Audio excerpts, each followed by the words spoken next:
और आपको बताएं कि इमरान खान इस वक्त यहाँ Council on Foreign Relations, and we are honored and thrilled to begin it with Prime Minister Imran Khan, the Prime Minister of Pakistan. He has been Prime Minister for just over a year. Prior to that, he was a member of the National Assembly. Before politics, he served as UNICEF's Special Representative for Sports.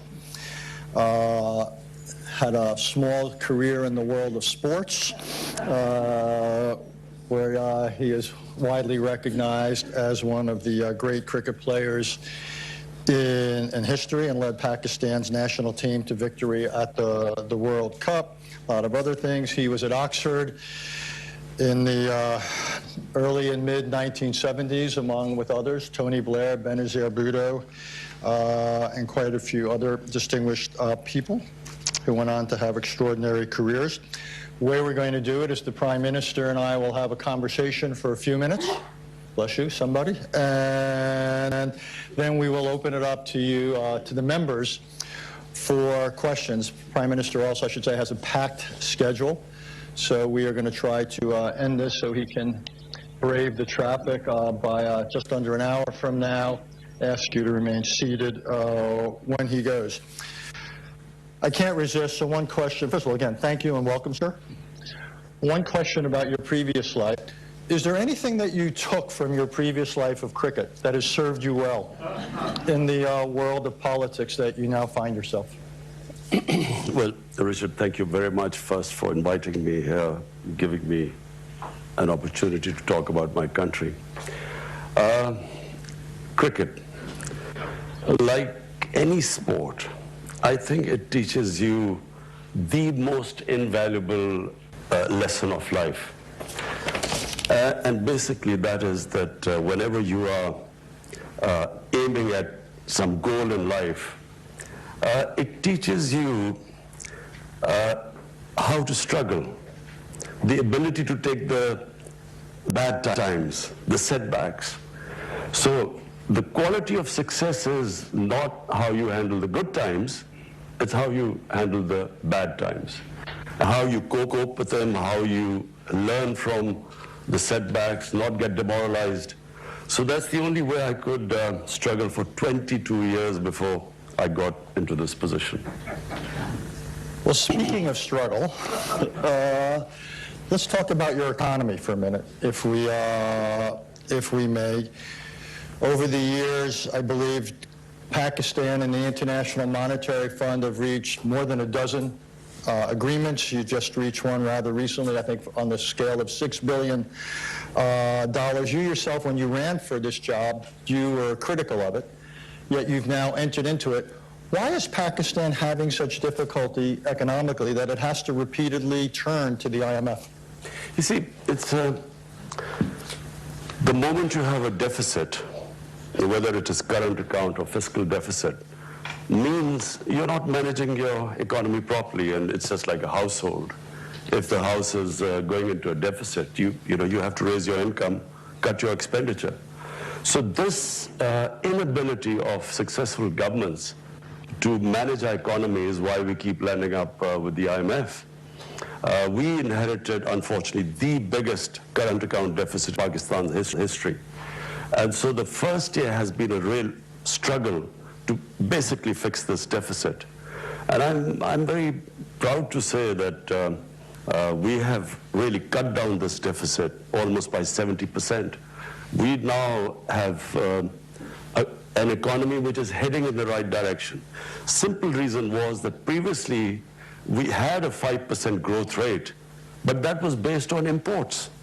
This time what we are doing is restructuring the economy so that it's an export-based growth rate, which is really how an economy goes up.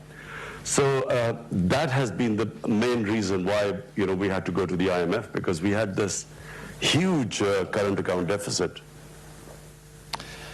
Also wanted to talk about your relationship with China. Pakistan is on the short list of the countries that receives the most Belt and Road investment from China. So there's really, I have two questions flow from it.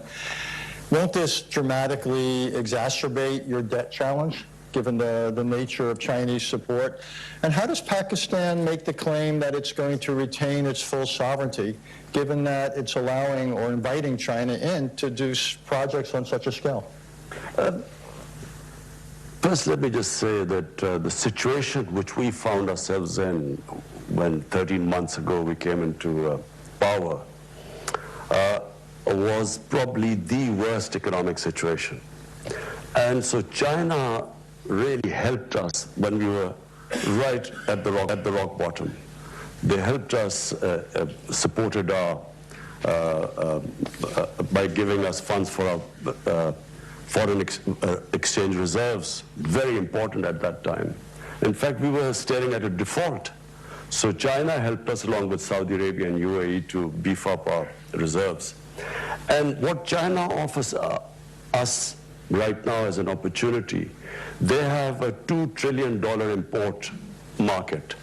And so China has given us a preferential trade agreement where we can export to China at the same terms as the ASEAN countries. So this is a great opportunity. Apart from that, we have this opportunity now to get Chinese industry to relocate in Pakistan, bring in technology. So China has given us a great opportunity to lift ourselves up from where we are right now.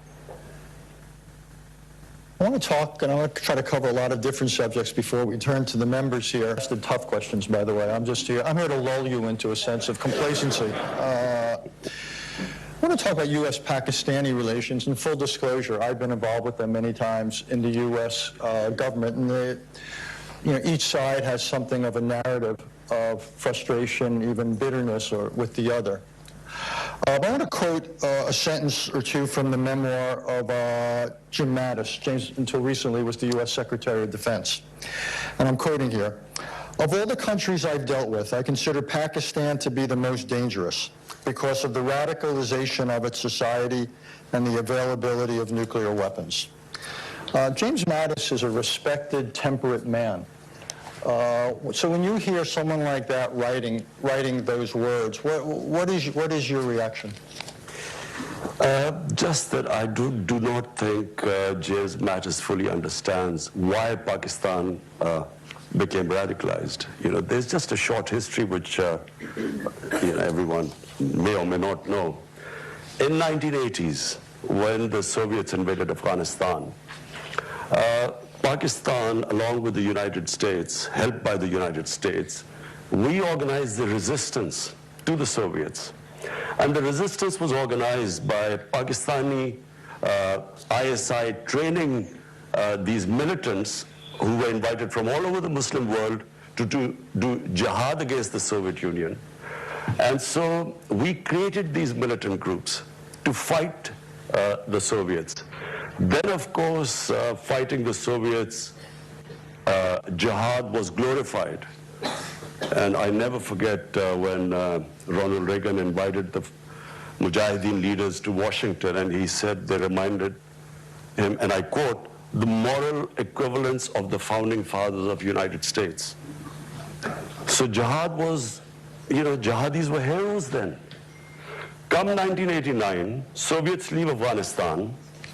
The United States packs up and leaves Pakistan with a lot of those who would have reminded Ronald Reagan of the moral equivalence of founding fathers, and we were left with these groups. And then comes 9/11, and Pakistan again joined the US in the war on terror, and now we are required to go after these groups as terrorists, who were now they were indoctrinated that fighting foreign occupation is jihad. But now when the US arrived in Afghanistan, it was supposed to be terrorism. So Pakistan took a real battering in this. I have to say, Richard, I opposed this from day one. I said we had first trained these guys to fight jihad, and it was a great idea, and now we are telling the same groups it's terrorism. So we should at least have stayed neutral. Pakistan, by joining the US after 9/11, committed one of the biggest blunders. 70,000 Pakistanis died in this. We had Some say over 150 billion, some say 200 billion, some economists, Pakistanis, 200 billion lost to the economy.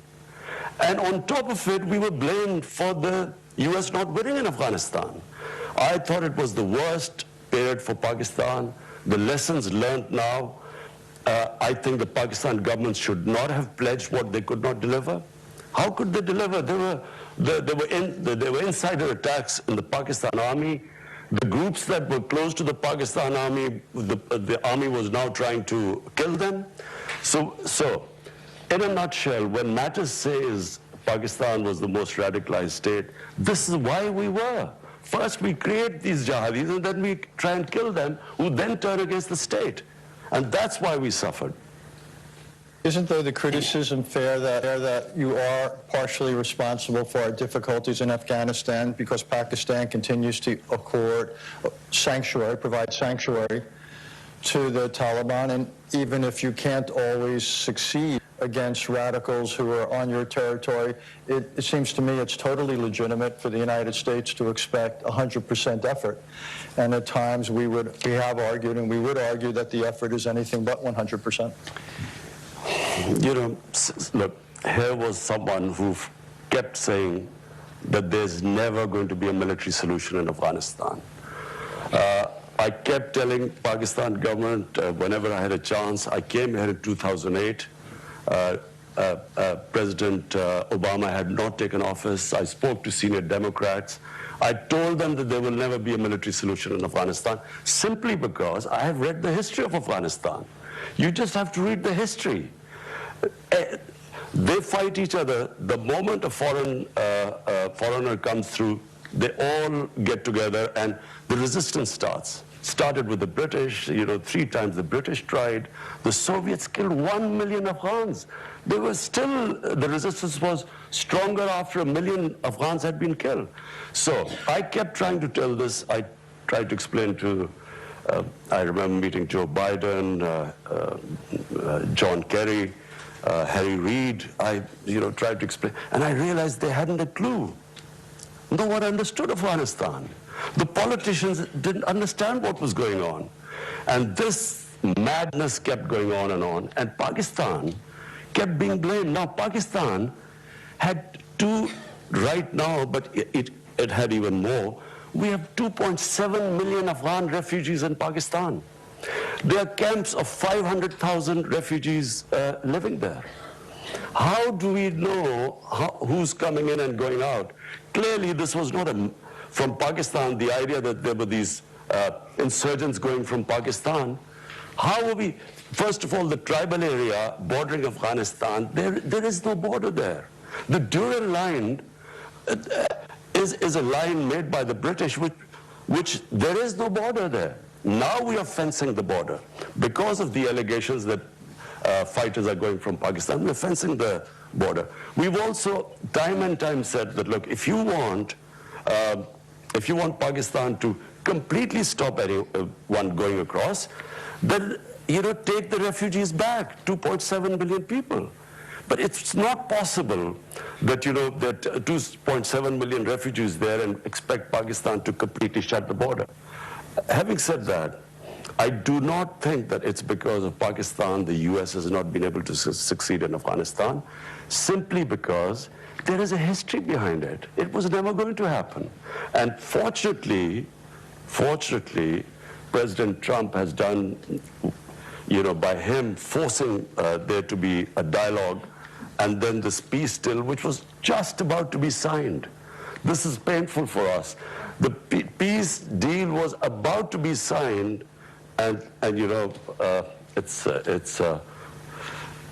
President Trump has, we read it in the papers. I mean, we should have at least been discussed with us, but now I'm meeting President Trump later on, and I will try and tell him that, look, there's not going to be a military solution. For 19 years, if you have not been able to succeed, you're not going to be able to succeed in another 19 years. I actually agree with you that there can't be a military solution. What I doubt is that there could be a peace deal that holds. So even if there were an agreement with the Taliban, what is there about the DNA of the Taliban that leads you to believe that any peace they would sign would be anything more than tactical? I feel that this is not the Taliban which was there when in 2001, who was displaced by the U.S. Things have changed. You know, they say that you only cross the river once. This is realities have changed. They have learned. Taliban realized that they cannot control the whole of Afghanistan. The Afghan government knows that they cannot, there needs to be some sort of a peace deal. There has to be a political settlement. Let's just face it. You only have two choices. Either you fight or you have some sort of a political settlement. There's no point in fighting anymore. I wish that this deal had been signed, there would have been ceasefire, and then we would have proceeded towards the only way there's going to be, the U.S. is going to eventually take the troops out and there'll be peace there. So I agree with you, Richard, it's going to be tough. I never for 1 minute assumed that this is going to be easy, but it is the only way. Actually, I actually think there is a slightly different way, which is, one idea is we would fight for military victory. I agree with you, that's not within reach. I am profoundly skeptical of a peace agreement. The third approach, for as long as it takes, is to support the government and basically preserve what you can in Afghanistan so it can't again become a basis for terrorist attacks. It's not a solution, but the United States has kept forces in other countries for more than half a century. We have supported governments. It's not a solution, but it might be preferable to a situation of Taliban control over the country. I don't think Taliban will be able to control the whole country. I think there will be a settlement. Look, people of Afghanistan have suffered for 40 years. I mean, it is inhuman what they're going through. Anyone with any humane feelings would want there to be peace there. Every day there are bomb blasts going and people dying. So anything to actually stop this, again, Richard, I agree with you that after the 17 years of bloodshed and the way things have gone, I agree that it's not going to be easy. But I also don't think that if we go the other way, it'll be just more of the same. If Taliban today are stronger than they were for, maybe in 2010, when the last time there was chance of a peace talks, when Holbrooke was there, they're much stronger than that now. And when they see that the U.S. is about to leave, their morale is up. Exactly. Which is why some of us are skeptical. But no, so what I mean is that military is not the solution. If they're now feeling stronger than before, they're not going to be able to give up if you kill or bomb more of them. I'm going to move on, but thank you. I think it's an important exchange. Osama bin Laden, when he was found and killed by American troops, he was just outside of your capital. Has there ever been a Pakistani investigation, a government investigation, as to how that could have happened? That he could have been living there for so long? There has been an investigation, but I don't know whether as far as I know, the Abbottabad Commission sat down, and I don't know what the conclusion was. But I can tell you one thing. You see, I again go back. The Pakistani army, ISI, trained Al-Qaeda and all these groups to fight in Afghanistan. There were always links between there had to be links because they trained them. Now, as I said, after 9/11, when we did a 180-degree turn and went after those groups, not everyone agreed with us. But in the army, people didn't agree with us.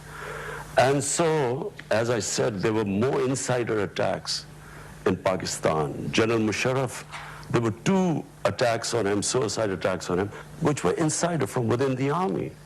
So people, so as far as I know, and I think there was a statement by President Obama that Pakistan military, the army chief, the ISI chief, had no idea about this. Because I think they were listening, to their conversation the night the raid took place. And they said so. So if there was, it was probably at lower levels who already had contacts.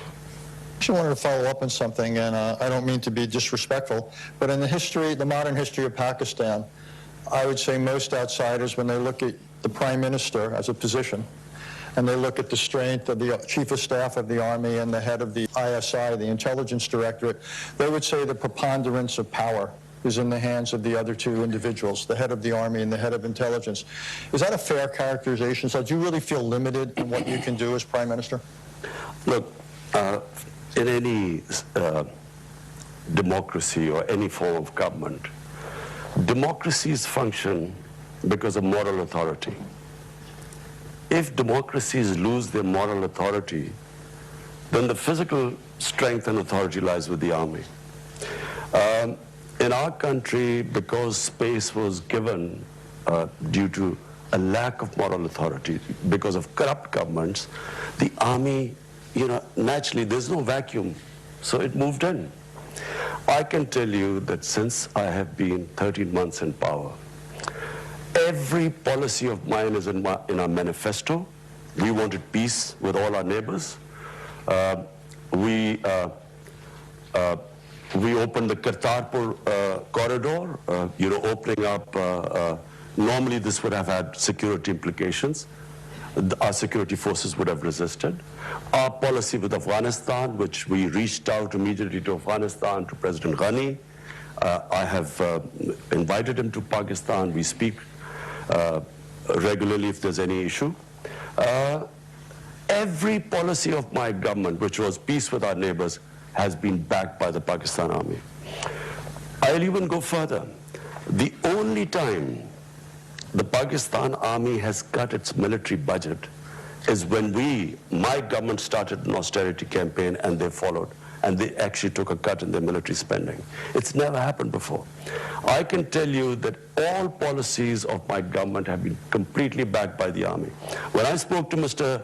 Prime Minister Narendra Modi, I told him, I said, look, my country stands with me because we want peace. We have decided, we have a new policy with Afghanistan, with India. We want a new beginning. You take one step towards us, we come towards you. And he sort of said, are you sure? Meaning that is the army behind? The army completely stands with us, with our policies. So in past, it may be true, and I repeat, it's because governments lose. When democratic governments don't have militant wings, they have only moral authority, and that's much more powerful than physical authority. Just two more questions for me. Since you raised India, I wanted to get to it. It may have been your hope to have improved relations with India. Needless to say, it hasn't worked out that way.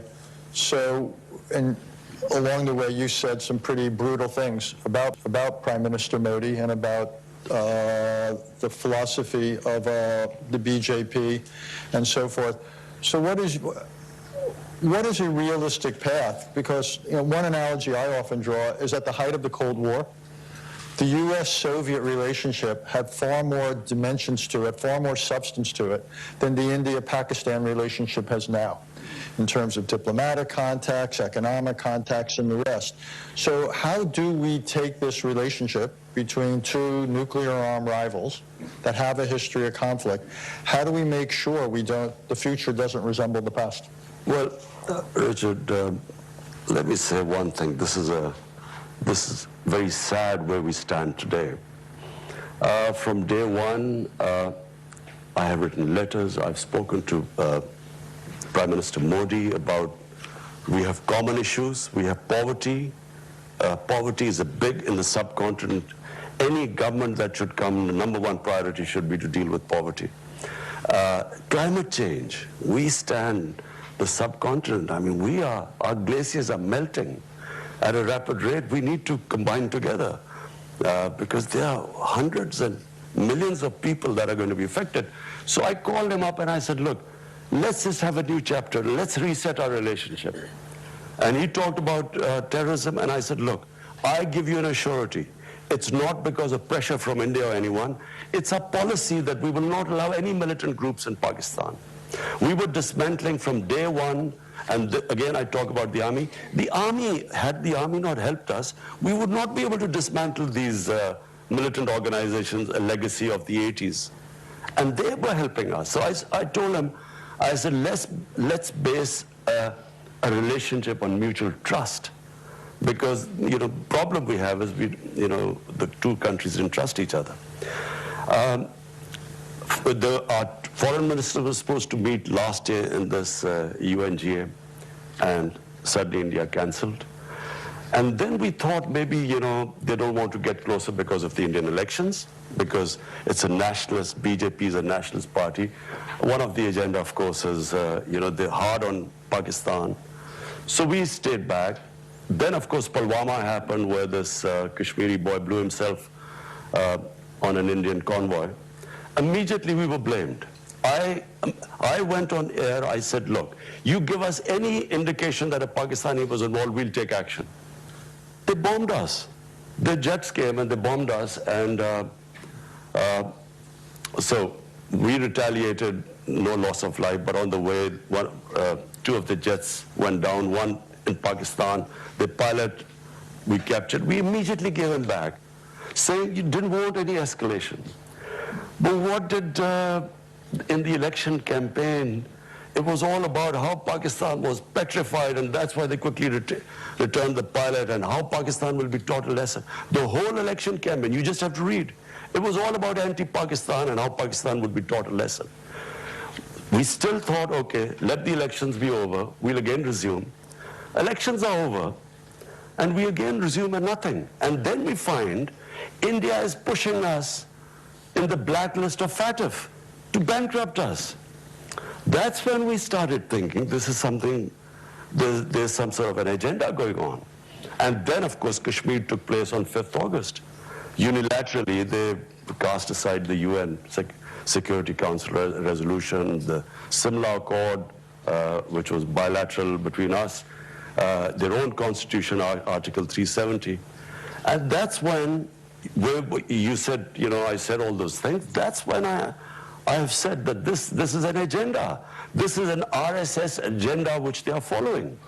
And I'm afraid, I worry now where we are, where the two countries are. That's why before that I asked President Trump to intervene and play a role in this.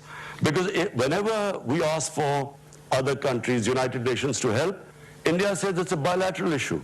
When we try to talk to them, they said there's nothing to talk about. So it's very important. It's two nuclear-armed countries facing each other, like this incident happened in February. I, as the Prime Minister of a country, am saying that anything can happen in such situations. You don't know what can happen. We should never be in this situation. That's why I will be speaking in UN. I would want the United Nations to play a role. This is why the United Nations came into being. This could have effects way beyond the subcontinent. Since India's tradition, not just this government, but other governments, has been not to accept third-party mediation, it seems to me it's beholden on India and Pakistan to essentially break this dynamic, which has obviously gotten worse after what's happened in Kashmir. Might it not make sense for Pakistan, and given where we began our conversation, you've got economic priorities and the rest, the last thing you need is a worsening strategic situation in South Asia. Might it not make sense for Pakistan to think of a way of at least reestablishing some sort of an opening for diplomacy? Richard, look at the situation right now. There are 8 million Kashmiris for 50 days have been shut inside. 50 days, 900,000 Indian troops have shut in their homes 8 million Kashmiris. How am I going to talk about what? And unilaterally, they have reneged on international laws. This was a disputed territory, Kashmir, between Pakistan and India. The United Nations, the Security Council, had given the people of Kashmir the right of self-determination, which was never given to them. Now, how do we start talking to anyone? How can we speak to India? At least what I expect the international community to do is to ask them to lift the curfew. It's inhuman. It's violation of every humanitarian right of the people of Kashmir. I should just tell the members here before I go to questions is that the Indian Foreign Minister will be here later this week, so I expect we will return to some of these. And I hope you'll ask proper questions too. Not be too diplomatic. So we will have Ambassador, Foreign Minister Jaishankar here. So it's now the appointed hour. Remember, this is on the record, and please, the shorter the questions are, the more succinct, the more we can get in. Mickey, you had your hand up. Just wait for a microphone. Let us know who you are and your organizational affiliation. Hi, good morning. I'm Minky Worden from Human Rights Watch. Our discussion today has proceeded without any mention of rights for 150 million women and girls in Pakistan. As Human Rights Watch has documented, there are serious problems with access to education, forced marriage, child marriage, and honor killings. What are your plans to deliver justice and accountability for women and girls? Thanks. Our main plank of our manifesto is rule of law. All the things you're saying is because we have weak enforcement of law. We have laws protecting women, we have laws protecting the weak, the minorities, and at times when these violations take place, it's because our enforcement, our implementation is weak. But I can tell you right now, 13 months, we have taken steps to protect our minorities. We have taken steps to protect the worship places of the minorities. The initiative which we have taken with the Sikh community is opening up the Kartarpur corridor is unprecedented. We are now in the process of restoring places of worship because Pakistan was also the center of Buddhist civilization. And also the Hindu shrines. So my concept of Pakistan is where our minorities are equal citizens. They have all their rights are protected. All the women, the weaker sections, the poor people in our country, we have come up with the biggest ever poverty alleviation program despite our fiscal constraints. It is one of the, in our history, it's the biggest poverty alleviation campaign which we've started. So to sum it up, my idea of Pakistan is basically rule of law and not just protecting the weaker sections of the society, but also helping those areas of Pakistan that have stayed back, like FATA. FATA has merged with Pakistan for the first time with KP, and we have spend funds to rehabilitate the people of FATA because of the war on terror.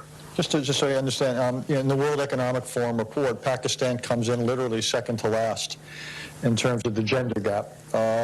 So is what you're saying that the challenge is to enforce existing laws, or do you really need new laws and new programs to help girls and women have opportunity?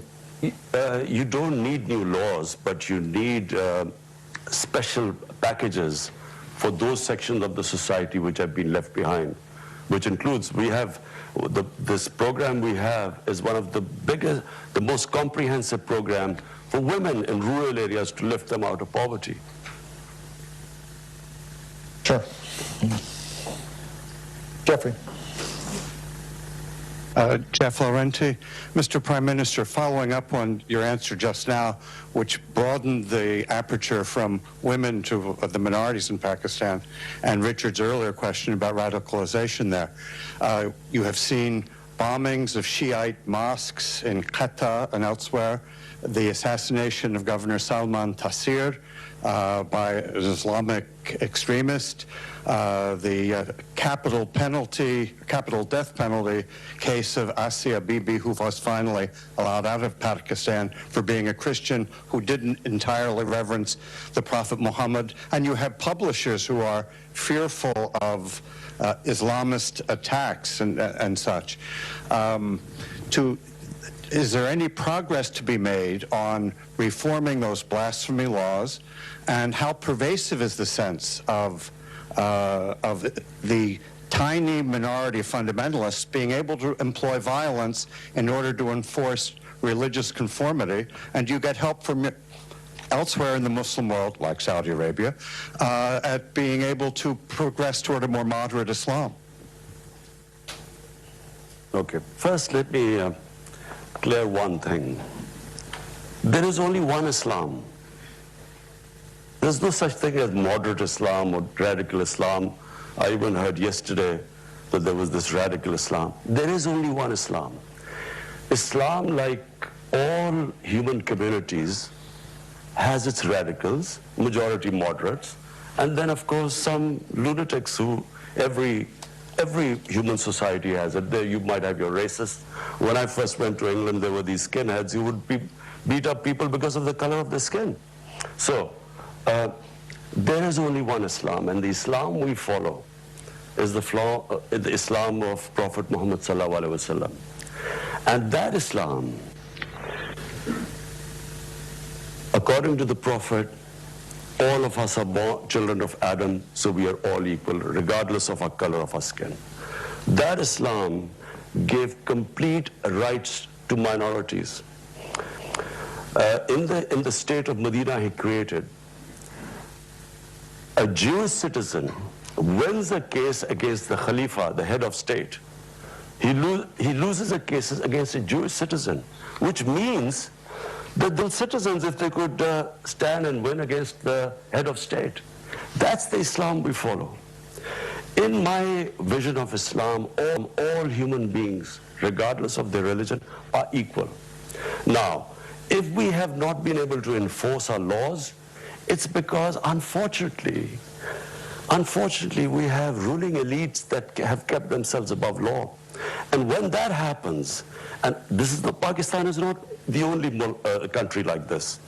There are countries where you have sections of populations, the elites, above the law. And when that happens, there is no rule of law. Then might is right. So my party is called Tehreek-e-Insaf, Movement for Justice. And justice means justice for all human beings. In fact, for me, justice means for animals too. Because in the state of Medina, who we look up, for Muslims there is only one model, and that is the Prophet created the state of Medina. That state of Medina gave rights to women first time, property rights. That state of Medina first introduced progressive taxation. First welfare state. State took responsibility of handicapped, orphans, widows, poor. That state of Medina had rule of law. No one was above law. So, and as I quote, a Jewish citizen could win a case against the head of state. That's the state we want. That's the ideal we move to. Unfortunately, we are not close to that ideal, and this is why 13 months on the line, we have, at least what we have done is, no one would have touched the criminals who plundered our country.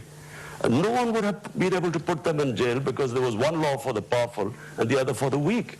So it's a process. It's not going to happen overnight, but this is my ideal. Yes, ma'am. Thank you very much, and thank you for your comments. My name is Rina Amiri. I'm from NYU, and I'm an Afghan American. And you're right that Afghans are tired of war. They desperately want peace. And they supported Ambassador Khalilzad's efforts. But it's a process that left them deeply anxious, and they felt it was imbalanced in favor of the Taliban and that it emboldened the Taliban. They would seek the support of Pakistan for reigniting peace talks, but one in which a number of the issues that they are concerned about are on the table, including having talks with the Afghan government either directly or through proximity talks. They want more explicit language from the Taliban on women's rights and minority rights. And they want more explicit language denouncing terrorism or links to Al-Qaeda, none of which were there when this agreement was nearly signed. Thank you. I would just like your comments, and if that peace process, if and hopefully when it's reignited, what support can the Afghan people get from Pakistan in this regard? Thank you. Well, number one, what the people of Afghanistan have gone through. Forget me as a Pakistani, as a human being, we should all pray that they have peace. Because, you know, I've watched, you hear every day on a daily basis the sort of bloodshed that's going on. Now, I just repeat very quickly, there are only two ways right now. One is we keep going this way, which is military action, and I believe this will just keep going on. And because the Taliban, the moment they realize that the Americans already, they've cut the troops down, and if they think they're leaving, I mean, they're not going to give up, you know, with more military action. The other is peace talks. Now, peace talks, once they start, all this can be thrashed out. I honestly believe that this is not the Taliban of 2001. There's a lot of things that have happened, and I believe that they will be more accommodating. The Taliban delegation wanted to meet me. Problem was that the Afghan government did not want me to meet the Taliban delegation, so I did not meet them. But I told President Ghani, I said, look, if I meet them, I would try and convince them about all the things you're saying. And not only that, I would try and convince them that the Taliban must talk to the Afghan government. At the moment, they're only talking to the Americans. There are no direct talks between Taliban and the Afghan government. I would have tried my best.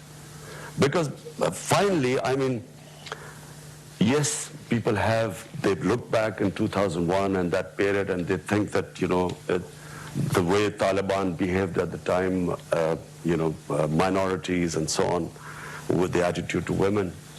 But I think once the talk starts, I think all these things will eventually fall into place because the people of Afghanistan, both sides, want peace right now. Jeffrey Rosen. Thank you. Jeffrey Rosen from Lazard. You described earlier the relationship with China that's been developing, an economic relationship. I'm curious how you reconcile that relationship with reports about the treatment by the Chinese of Muslim churches, Muslim mosques, the practice of Islam in China. Whether you're able to use this as the relationship as a means of pressuring the Chinese to perhaps relax in that treatment, and if not, whether you raise the risk of perhaps some of the more radical elements of Islam in Pakistan, acknowledging there's not radical Islams, but there are radical Islamic people who practice Islam who are radical. Whether you run the risk of a reaction from them domestically, which could unsettle the country, your country. Particularly given what the Chinese are doing, you know, with the Uyghurs. Look,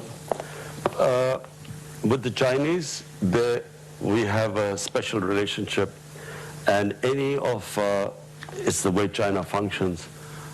Any of issues like these, we talk to them privately. We don't make public statements because that's how China is.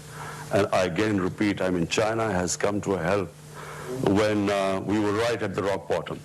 So I would not publicly talk about it, but just, you know, as someone who has taken over Pakistan 13 months ago, faced the biggest economic crisis, to dealing with that. We have a problem in Afghanistan trying to settle that. We are worried about what would happen now with Iran and Saudi Arabia, the United States. That's the other border. So one border Iran, the other Afghanistan, and now with India. I think I've got enough on my plate right now. Wouldn't you say, Richard? What would you do if you were in my position? You'll probably have a heart attack by now. Unlikely. I would welcome that conversation. Listen, the only reason I can cope with these pressures is because, you know, when you walk out on not a lot of you won't understand cricket, but imagine, you're walking out on a cricket field, there are 90,000 people in the stadium. You walk 70 yards down into the middle of the pitch, and the worry that you can be out first ball and you will have to walk all the way back with 90,000 feet. So that takes character. It builds. So you are able to play under pressure once you cope with that, and that's the only way I have coped, and Richard, you would not have been able to. I'm telling you. Every golfer knows what it's like at the first tee when the crowds are there. Golf is a piece of cake compared to this. We could continue that, but I will show uncharacteristic discipline. Sure. Michelle Caruso-Cabrera, CNBC contributor, following on the conversation about China. Richard asked you very directly about maintaining your sovereignty in the face of so many Chinese loans, and you didn't answer it directly. I mean, you've talked about China coming in when you were rock bottom, but are you concerned about the trade-offs that that level of investment presents to Pakistan? Absolutely not. I mean, for instance, I mean, what would China, how would it impinge on our sovereignty? Maybe they would say, don't have a good relationship with the US. But the Chinese have never, ever interfered in any of our foreign policy, in any of our domestic policy for that matter. I think China sees Pakistan as the CPEC, this economic corridor and the Belt and Road Initiative. They see this as a great opportunity for them. I think China is one country which we can all learn from. Their main concentration has been on trade and wealth creation and lifting the standard of living of their people. What I admire about China the most, in 30 years they have taken 700 million people out of poverty. It's never been done in human history. And when I came, if you ask me what is the one thing I want in Pakistan, lift 100 million Pakistanis out of poverty. This is our main thing. So that's where we have learned a lot from China, how they tackled in these last 30 years. So the answer to the question, there have been no demands by China which restrict our sovereignty.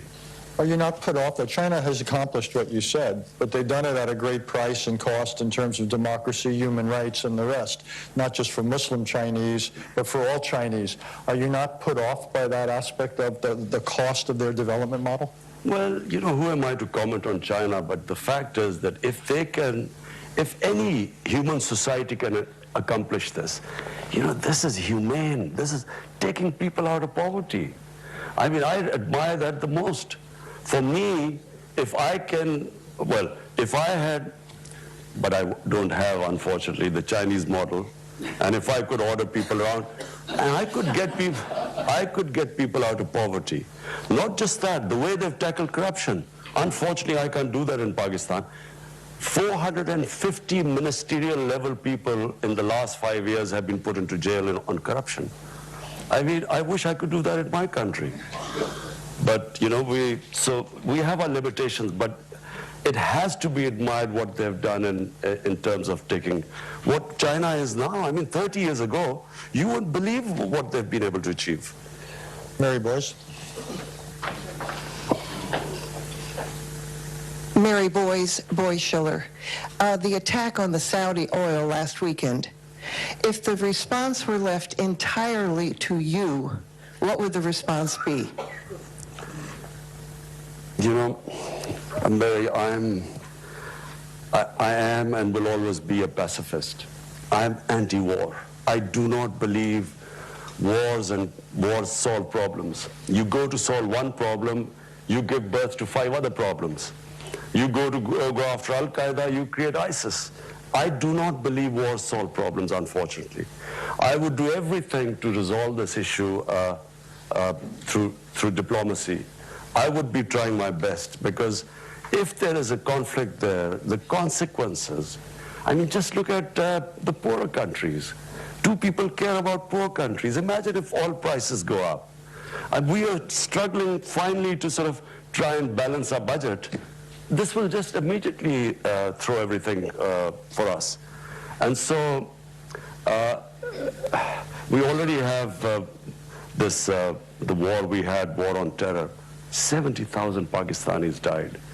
And it's a lesson my government, people of Pakistan have learned, that we will avoid conflict at everything. And we can't afford another conflict going on in our neighborhood. Yes, ma'am. You've been very patient.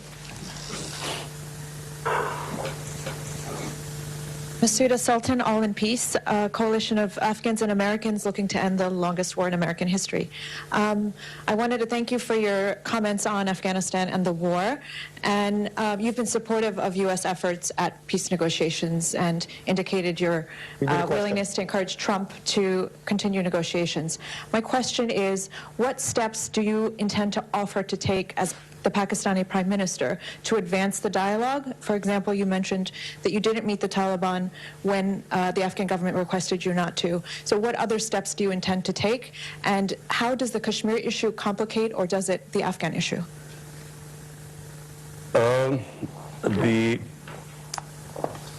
What I was planning to do was, this deal was about to be signed. The moment this deal was going to be signed, I would have met the Taliban leaders and I would have immediately made them sit with the Afghan government. So that was the last thing left. At the moment, the Taliban were only talking to the Americans. And so once they had, the deal was signed, then we would have got them to talk to the Afghan government. I would have tried my best. And I feel that that was the way ahead. We just read the tweet about the talks breaking down. I wish we had been consulted and we would have tried our best. This was always, the fact that President Trump felt that because of the terrorist attack, because of that, he had broken off talks. But when you are fighting and talking at the same time, this was always going to happen. But they have to stay the course. So I will be trying my best to convince President Trump to resume the talks. To what extent are you using Twitter as a tool of political persuasion and reaching out to your own population or to India's? To what extent is Twitter a tool for you? I try my best to convey my feelings. I do feel, Richard, I honestly feel, I'm sitting in front of you, I have known India. I have had love and respect from India and fan following because India loves cricket more than any other Pakistani. I'm more worried about India right now than probably even Pakistan, because India is not heading in the right direction. If you see what has happened in India in the last 6 years, it is frightening for some of us. It's not the India I know of Gandhi and Nehru. It is this ideology that has taken over India of Hindu supremacy. And whenever such an ideology takes over, there's always something they blame. You have to hate someone to be, supreme and an exclusive Hindu India. This is the ideology that assassinated Gandhi. This is the ideology was banned in India for 3 times. And now, unfortunately, it is running India. And I fear, because I think you can reason, as long as you can reason with people. The 2 nuclear-armed countries need not worry about anything. But unfortunately, with this ideology of racial supremacy, I don't think you can reason. And I'm generally worried. And that's why I'm going to speak. I'm speaking to the heads of state. I've just spoken to Prime Minister Boris Johnson. I will speak to Donald Trump. I will speak to other leaders. I will speak in the UN. I'll try my best that the world must intervene before this goes too far. That is a sober place to stop. The Prime Minister has to get to a meeting with the Chinese delegation, so I promised we'd let him out. Before I thank him, just a reminder, we've got the President of Angola later this morning at 11. In Washington at 12:30 today, we've got the Acting Secretary, Department of Homeland Security. Tomorrow we have the Saudi Foreign Minister as well as a climate change symposium. Mr. Prime Minister, thank you for coming here. Thank you for asking our questions. I look forward to continuing the conversation on what you might do, as well as cricket versus golf. But thank you very much. Thank you, Richard. It was a pleasure. Thank you. वज़ीर-ए-आज़म Imran Khan foreign relation council से कर रहे थे खिताब। माजी, हाल और मुस्तकबिल का अहाता करता ये बेहतरीन खिताब और तीखे सवालात के दिए सुलझे जवाब। इमरान खान का कहना था, माजी का उन्होंने हवाला दिया कि रूस के खिलाफ जंग में जहादियों को हीरो बनाया गया। 9/11 के बाद हमें इनके खिलाफ लड़ने को कहा गया। 9/11 के बाद अमेरिका को फिर पाकिस्तान की जरूरत पड़ी। और आज की सबसे अहम बात, पाकिस्तान का दहशतगर्दी के खिलाफ अमरीकी जंग का हिस्सा बनना तारीखी गलती था। अफगान मसले का हल सिर्फ बातचीत से ही मुमकिन है। तालिबान माजी के मुकाबले में अब ज्यादा मजबूत है और हमसायों के साथ अमन पॉलिसी में फौज की हिमायत हासिल है। साथ ही वज़ीर आज़म ने सवालात के जवाब दिए और उन्होंने कहा कि मोदी की पूरी इंतखाबी मुहिम पाकिस्तान मुखालिफ थी। वाज़ेह करना चाहता हूँ, इस्लाम दो नहीं एक ही है। इंतहा पसंद या मोतदिल इस्लाम जैसी इस्तिलाहों को मैं मुसरत करता हूँ। इस्लाम अक़लियतों को तहफ़्फ़ुज़ देता